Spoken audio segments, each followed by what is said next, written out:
যদি কোরআন হাদিস না মানি জীবনে কি হবে গো মৃত্যুর পরে। যদি কোরআন হাদিস না মানি জীবনে কি হবে গো মৃত্যুর পরে। চার মাযহাবকে ফরজ জেনেছি, এক মাযহাবের আমল করেছি, কুরআন হাদিসের দিকে দেখিনি তো ফিরে কি হবে গো মৃত্যুর পরে। যদি কোরআন হাদিস না মানি জীবনে কি হবে গো মৃত্যুর পরে। কি হবে গো এদের জীবনে, কি হবে গো মওতের পরে। অতএব একমাত্র কোরআন থেকে হেদায়েত না। তো নবী বললেন কেউ যদি কোরআন বাদ দিয়ে অন্য কোথাও হেদায়েতের জন্য যায় তো নবী বলছেন আদাল্লাহুল্লাহ, আল্লাহ নিজে তাকে হেদায়েত থেকে বঞ্চিত করবে, গোমরাহ করবেন। এটা আপনাকে 1 মিনিটে বুঝিয়ে দিচ্ছি। কোরআন বাদ দিয়ে অন্য গেলে কোথাও গেলে কি করবেন, আল্লাহ নিজে তাকে পথভ্রষ্ট করবে। এটা কেমন একটু বুঝার চেষ্টা করেন। একটা লোক নামাজ পড়ে না, এটা লোক নামাজ পড়ে না, বেনামাজির জিন্দেগি করেছে, এখন 50 বছর বয়স, এখনো পীরের কাছে বায়াত নিয়েছে হেদায়েতের জন্য। পীরের কাছে বায়াত নিয়ে মাজারে সাজদা করছে। আচ্ছা বলুন, আগে তো যা গুনাহ ছিল এখন তার চেয়ে গুনাহ কমলো না আর বাড়লো? বাড়লো। আগে বেনামাজি ছিল, এক অপরাধী ছিল, এখন হেদায়েতের জন্য পীরের মুরিদ হয়ে পীরকে আরো সাজদা দিচ্ছে, তাহলে আগের চেয়ে আরো গুনাহ বাড়লো কি বাড়লো না? বাড়লো। তো আল্লাহর নবী বলছেন এই রকম কোরআন বাদ দিয়ে তোমরা অন্য কোথাও যদি হেদায়েতের জন্য যাও তো জেনে রাখো আল্লাহর রাসূল বলছেন আদাল্লাহুল্লাহ, আল্লাহ নিজে তাকে পথভ্রষ্ট করে তাকে জাহান্নাম দিবে। বলুন নাউজুবিল্লাহ। সন্দেহ করা যাবে না, একমাত্র হেদায়েতের গ্রন্থের নাম হলো কোরআন। কিন্তু মক্কার মুশরিকেরা, মক্কার কাফিরেরা, মুশরিকেরা তারা এই কোরআনের উপর ঈমান আনে না, তারা সন্দেহ করেছিল। সন্দেহ করেছিল কিনা? মুহাম্মদ সাল্লাল্লাহু আলাইহি সাল্লামকে বলেছিল মুহাম্মদ কবি হয়ে গেছে, কবি। আল্লাহ রাসূলকে কি বলেছিল? কবি। আপনারা কবি নজরুলের নাম শুনেছেন, ধীরেন্দ্রনাথ তার নাম শুনেছেন, আরো অনেক কবির নাম আপনারা জানেন, যেগুলো আমি জানি না আপনারা জানেন। এই কবিরা কবিতা আবৃত্তি করেছে। আর কবিতা কি? এক লাইনের সঙ্গে অপর লাইনের মিল থাকে, এই জন্য তাদের কবি বলা হয়। আর আল্লাহর রাসূলকে মক্কার কাফেরেরা, মুশরিকেরা তারা কবি বলেছিলেন কেন? সুবহানাল্লাহ, অবাক হয়ে যাবেন আপনি। একটু খালি কোরআনের দিকে আপনি তাকান, দেখেন কোরআনের মিল, কোরআনের সৌন্দর্য, কোরআনের মাধুর্য, এত সুন্দর মিল অন্য কোন কবি, পৃথিবীর কোন সাহিত্যিক এই রকম মিল বার করতে পারেনি, মিলাতে পারে নাই। কোরআন কত মিল, আমি হাফেজ নাই, তারপরও আপনাকে শুধু একটু শুনিয়ে দেই। কোরআন ওয়াস-শামসি ওয়া দুহাহা, খালি শব্দগুলো মিলান। ওয়াস-শামসি ওয়া দুহাহা ওয়াল কমারি ইযা তালাহা ওয়ান নাহারি ইযা জাল্লাহা ওয়াল লাইলি ইযা ইয়াগশাহা ওয়াস সামাই ওয়া মা বানাহা ওয়াল আরদি ওয়া মা তাহাহা ওয়া নাফসিন ওয়া মা সাওয়াহা ফাআলহামাহা ফুজুরাহা ওয়া তাকওয়াহা ওয়া আফলাহা মান যাক্কাহা। সব শেষে হা হা হা। এজন্য নবীজির এই কোরআন এত সুন্দর মিল, এজন্য কাফেররা বলেছিল মুহাম্মদ কবি হয়ে গেছে, এটা আল্লাহর কালাম নয়, এটা নবী মুহাম্মদ বাড়িতে বসে বসে বানিয়েছে, এটা আল্লাহর কালাম নয়। কাফের মুশরিকেরা অস্বীকার করেছিল। এই কাফেররা যখন কোরআনকে অস্বীকার করেছিল, নবীজিকে যখন কবি বলে আখ্যায়িত করেছিলেন, আল্লাহ তাবারাক ওয়া তাআলা ওই কাফেরদের জবাব দিয়েছে কোরআনে। দেখলেন আল্লাহর কোরআন, কোরআন বলছে ওই কাফেরদেরকে, ওই মুশরিকদের জবাব দিয়ে বললেন, রে মুশরিকের দল, কাফের ফুজ্জারের দল, যদি তোমরা মনে করো এই কোরআনটা নবী মুহাম্মদ বানিয়েছে, তাহলে শুনে নাও, ওয়া ইন কুনতুম ফি রাইবিম মিম্মা নাযালনা আলা আবদিনা ফাতু বিসূরাতিন মিন মিসলিহি ওয়াদউ শুহাদা। তোমরা যদি মনে করো এই কোরআনটা নবী মুহাম্মদ বানিয়েছে, তাহলে আমি আল্লাহ বলছি, নবী যে একজন মানুষ, তোমরাও মানুষ, নবী যদি দাবি করো পুরো কোরআনটা বানিয়েছে, তাহলে তোমরা এইরকম একটা কোরআন বানিয়ে দেখাও। পৃথিবীর কেউ কোরআন বানাতে পারে না, ভবিষ্যতেও কেউ পারবে না। এরপরে আল্লাহ বলছেন, শুনে নাও, 114টা সূরা বানাতে হবে না, 30 পারা বানাতে হবে না, একটা পারা বানাতে হবে না, একটা সূরা তোরা বানিয়ে দেখা, একটা আয়াত তোরা বানিয়ে দেখা। ইন কুনতুম সাদিকিন, যদি তোমরা সত্যবাদী হয়ে থাকো, পৃথিবীর কেউ কোরআন বানাতে পারে না, ভবিষ্যতেও কেউ পারবে না, এরই নাম কোরআন। আল্লাহ তাবারাক ওয়া তাআলা সূরা বাকারা সূরা নাম্বার 2 পারা নাম্বার 2 রুকু নাম্বার 21 লাইন নাম্বার 12 আয়াত নাম্বার 177 এর মাঝখানে আল্লাহ বলছেন, ওয়াল কিতাব, এই কোরআনের উপরে, আমার আসমানি কিতাবগুলির উপরে তোদের পূর্ণাঙ্গ ঈমান রাখতে হবে যদি তোরা জান্নাতি মুমিন হতে চাও। অতএব যদি জান্নাতে যেতে চাও, ইহকাল পরকাল সফলময় করতে চাও, তাহলে এই কোরআনকে মেনে নিতে হবে, গ্রহণ করতে হবে, তাহলে তুমি হবে কামিয়াব। কিন্তু কয়জন কোরআনকে মানেন? প্রশ্ন করছি আপনাদেরকে, এদিকে দেখেন, আমার দিকে।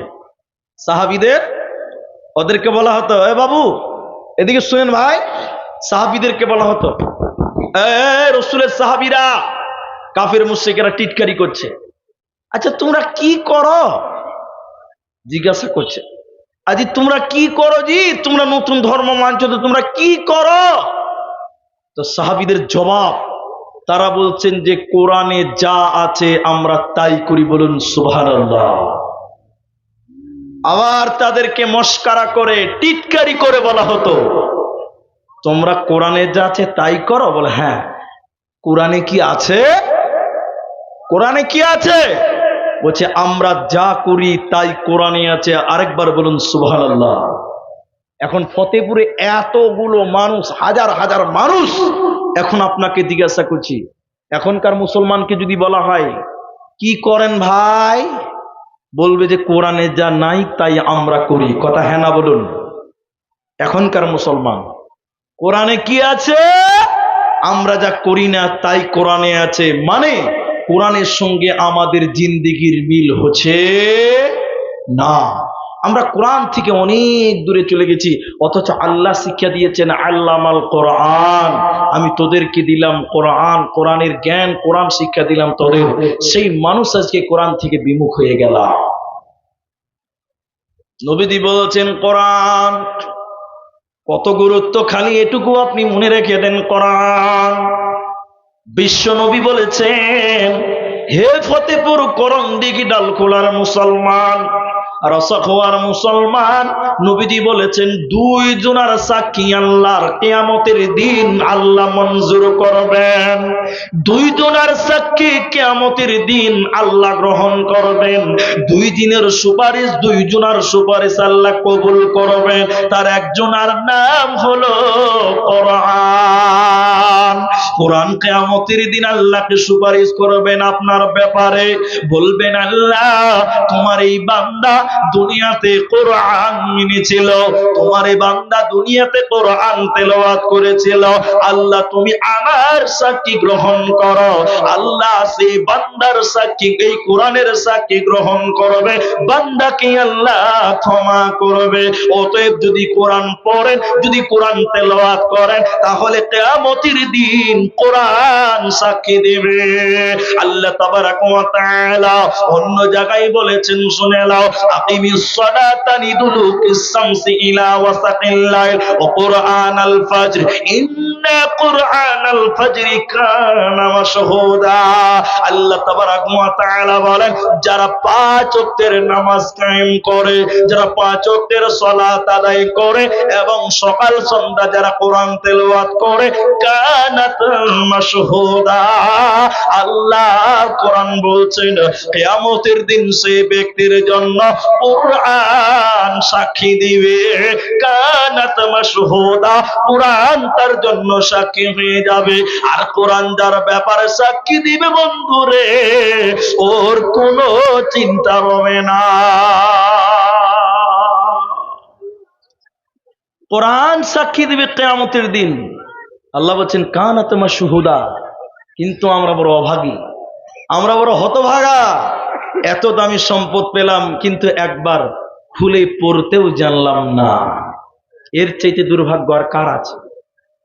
কোরআন পেলাম, রত্ন পেলাম, হীরের টুকরা, কিন্তু আমরা সেটাকে ধরতে পারলাম না, পড়তে পারলাম না। এর চেয়ে দুর্ভাগ্য আর কোন জাতির হতে পারে, যে জাতি তাদের নিজস্ব ধর্মগ্রন্থ পড়তে পারে না। বন্ধুরে আমার, এই কোরআনের এত গুরুত্ব। বিশ্ব নবী আল্লাহ কোরআনে বলেছেন, শুনে নাও, কিয়ামত পর্যন্ত এই কোরআন পৃথিবীতে এইভাবে থাকবে। ইন্না নাহনু নাযালনা যিকরা ওয়া ইন্না লাহু লাহাফিযুন। তার আগে একটা উদাহরণ দিচ্ছি, তরজমাটা পরে করছি। এটা উদাহরণ মনে করে নেন, নিজেদের গায়ে নেবেন না, উদাহরণ মনে করে নেবেন, বাস তাইলে কাফি। নাস্তিকেরা উদাহরণ মনে করলেন। ইংরেজেরা চিন্তা করলো এই দেশ থেকে মুসলিম তারা মুসলমানদের ব্যাপারে অনেক চেষ্টা করেছিল, আর তাদের তারার ব্যাপারে সর্বপ্রথম উলামায়ে কেরাম তাদের বিরুদ্ধে দাঁড়িয়েছিল। হ্যাঁ না বলুন? জি। তো আল্লাহর কোরআন তারা মিটাবার চেষ্টা করলো। কেমন করে? তারা যখন মুসলমানদের সঙ্গে লড়াই করে পারল না, তখন বলছে মুসলমানদের সঙ্গে পারা যায় না কেন? তারা যুক্তি চিন্তা ভাবনা করে বলছেন, যতদিন মুসলমানদের কাছে কোরআন থাকবে, যতদিন মুসলিমদের কাছে এই কালামুল্লাহ আল্লাহর কোরআন থাকবে, ততদিন মুসলমানদেরকে মারা সম্ভব হবে না। তখন তারা চিন্তা ভাবনা করে বলছেন, তাহলে এক কাজ কর, আজ থেকে কোরআন কিনো, পুড়িয়ে দাও, জ্বালিয়ে দাও, ছারখার করে দাও। যেদিন পৃথিবীতে একটাও কোরআন থাকবে না, সেদিন মুসলমানেরা এমনিতেই কাবু হয়ে যাবে, গরু ছাগলের মতন হয়ে যাবে। আজ পৃথিবীতে কোরআন আছে বটে, কিন্তু কোরআন মাননেওয়ালা নাই। আজ পৃথিবীতে কোরআন আছে বটে, কিন্তু কোরআনের মোতাবিক চলার মতন মানসিকতা নাই। আজ পৃথিবীতে কোরআন আছে বটে, কিন্তু কোরআনের পথ গ্রহণ করতে রাজি নয়। তো তারা বলেছিল, যতদিন পৃথিবীতে কোরআন থাকবে মুসলমানদের বেকারও যাবে না। কোরআন কিনো, পুড়িয়ে দাও, জ্বালিয়ে দাও, ছারখার করে দাও, মুসলমান এমনিতেই কাবু হয়ে যাবে। একজন নাস্তিক আমার মতন হাব্বা জুব্বা পাঞ্জাবি পড়ে ভারতের সবচেয়ে বড় মাদ্রাসা, আপনাকে এইটাই বলি, এই ফতেপুর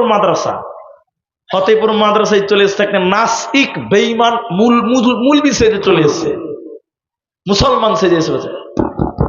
এর মাওলানাকে বলছে, মৌলভী সাহেব মাদ্রাসা আছেন, লোকটা বেঈমান, ইসলামের বেশ পোশাক পরে এসছে ধোঁকা দেওয়ার জন্য।